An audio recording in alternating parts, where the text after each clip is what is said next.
हं. बीजी श्रीरामी बोरगावकर. मी आज माझ्या यूट्यूब चॅनलवर आपल्यासाठी आत्ताच झालेल्या महाराष्ट्रातील विधानसभा निवडणुकीच्या संदर्भात काही निवडून आलेल्या आमदारांना त्यांच्याबद्दल बोलू इच्छितो आणि पहिल्या प्रथम त्यांचं माझ्या वतीनं आणि माझ्या परिवाराच्या वतीनं खूप खूप अभिनंदन करतो. आणि आजचा व्हिडिओ मी निवडून आलेल्या आमदारांना त्यांच्या बायकोची शपथ या विषयावर मी मनोगत व्यक्त करणार आहे.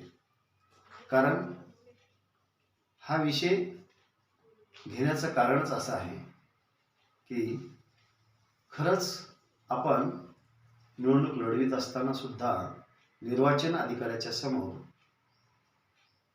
घटनेची शपथ घेऊन आपलं मनोगत म्हणजे शपथ आपण घेऊनच निवडणूक लढवत असतो.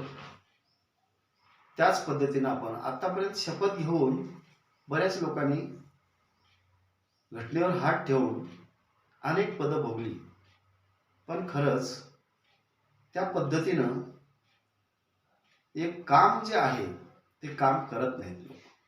म्हणून खरंच आपली ही जी काही निवडणूक आहे, हे जे काही राजकारण आहे, कशासाठी आहे हा पहिला प्रश्न निवडून आलेल्या आमदारांनी आपल्या स्वतःला विचारला पाहिजे. आणि या जनतेला आपण म्हणत असताल किंवा आम्ही पैसे देऊन निवडून आलो, म्हणजे याचा अर्थ असा नाही सगळ्यांनीच पैसे देऊन निवडून आले, मला असंही म्हणायचं नाही. पण एकूणच जे काही लोक पैसे देऊन सुद्धा निवडून आले त्यांना असं वाटू नये किंवा आम्ही पैसे देऊन निवडून आलो.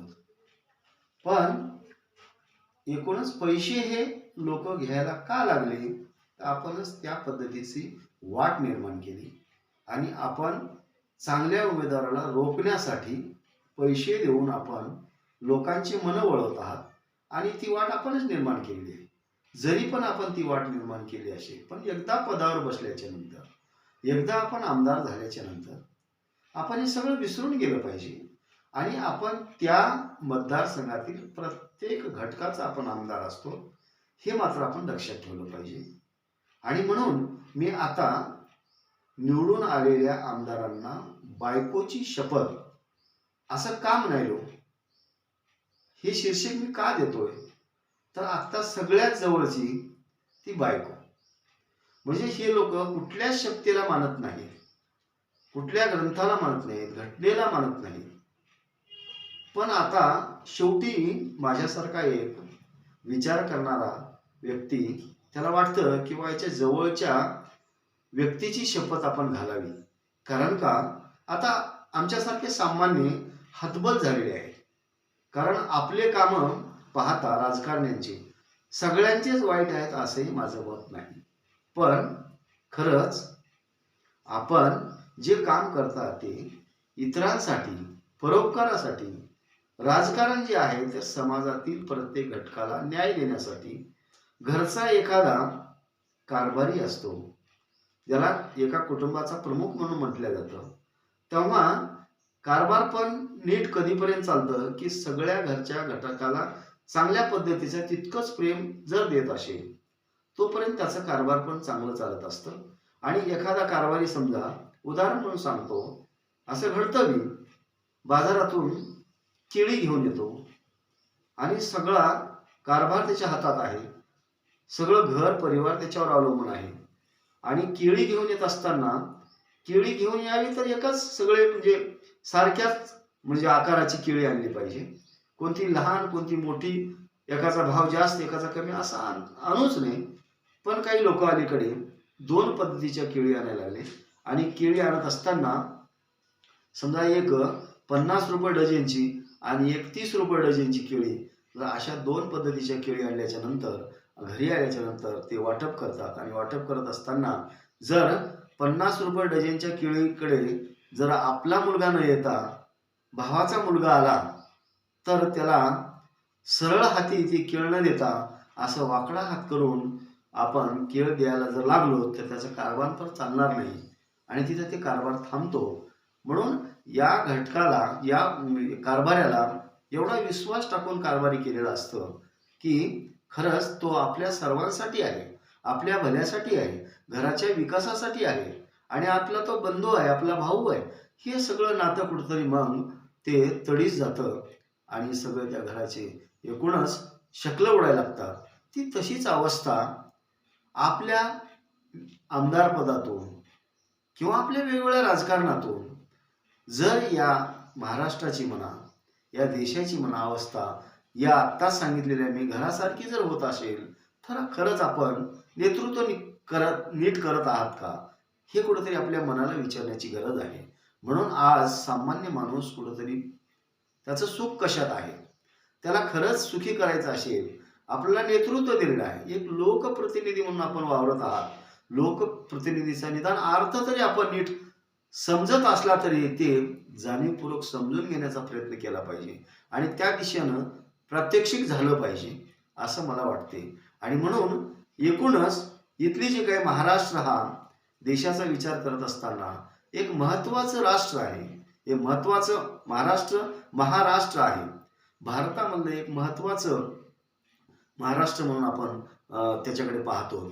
आणि अशा महाराष्ट्रामध्ये आपण आमदार म्हणून विधानसभेमध्ये आपण गेल्याच्या नंतर खरंच आपण तिथं सगळे आपल्यापुरते जे काही महाराष्ट्रापुरते आपण कायदे आहेत, काही लोकांना म्हणजे कशा पद्धतीनं हा महाराष्ट्र पुढे नेता येईल ही भूमिका घेण्याचे काही विचार आहेत, तर हे सगळे घेऊन जसं आपण पुढे गेलो तर खऱ्या अर्थाने इथं आपलं अजरामर राहणार आहोत. एक गणपतराव देशमुख हा एक आमदार आपल्याच महाराष्ट्रामध्ये होऊन गेला, तर आजही ते आपल्यातून गेले. 11 वेळेस सलग एक माणूस आमदार म्हणून निवडून येतो. तो माणूस एसटीने फिरत होता आणि एसटीने फिरून 11 वेळेस सलग निवडून येतो आणि आज गेल्याच्या नंतर सुद्धा आपण या विधान भवनामध्ये त्याचं स्मरण करून आपण या विधानसभेच्या कामकाजाला सुरुवात होत असते. म्हणून एवढं मोठं योगदान सामान्य माणसाचं की लोकप्रतिनिधी म्हणून खरंच आतून बाहेरून माणूस जो जगतो त्याला हे सगळं वैभव मिळत असतं.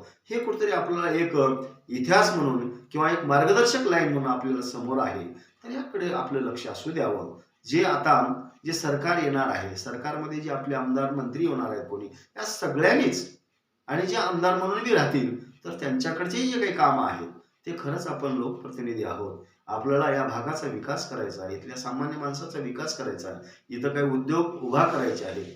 उद्योग उभा टाकले तर सामान्य माणसाला काम मिळणार आहे आणि या सामान्य माणूस सुखी झाला तरच आपलं खरंच आपण एक नेतृत्व करायला लागलो आणि चांगलं नेतृत्व करणार याचं समाधान आपल्याला मिळणार आहे. आपल्याच घरासाठी, आपल्याच परिवारासाठी, आपल्याच नातेवाईकासाठी जर आपण सगळंच करत बसलो तर खरंच आपल्याला अजरामर होता येणार नाही. हे मात्र त्रिकालवादी सत्य आहे. ज्याला कोणाला अजरामर व्हायचं आहे आपण सगळेच यामधून अजरामर झाले पाहिजे. आपलं नाव पुढे आलं पाहिजे. स्वतः आपलं नाव अजरामर आपण गेल्याच्या नंतर सुद्धा आपली ओळख टिकली पाहिजे.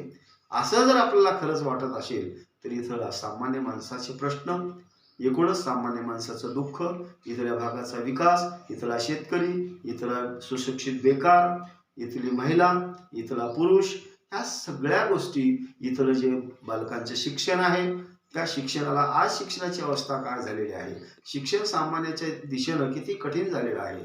शिक्षणाशिवाय तरणोपाय नाही. आपण जे गाडगे महाराज आज उगाचच नाव घेत नाही किंवा शिक्षणासाठी जेवायचं ताट मोडा पण मुलांना शिक्षण द्या.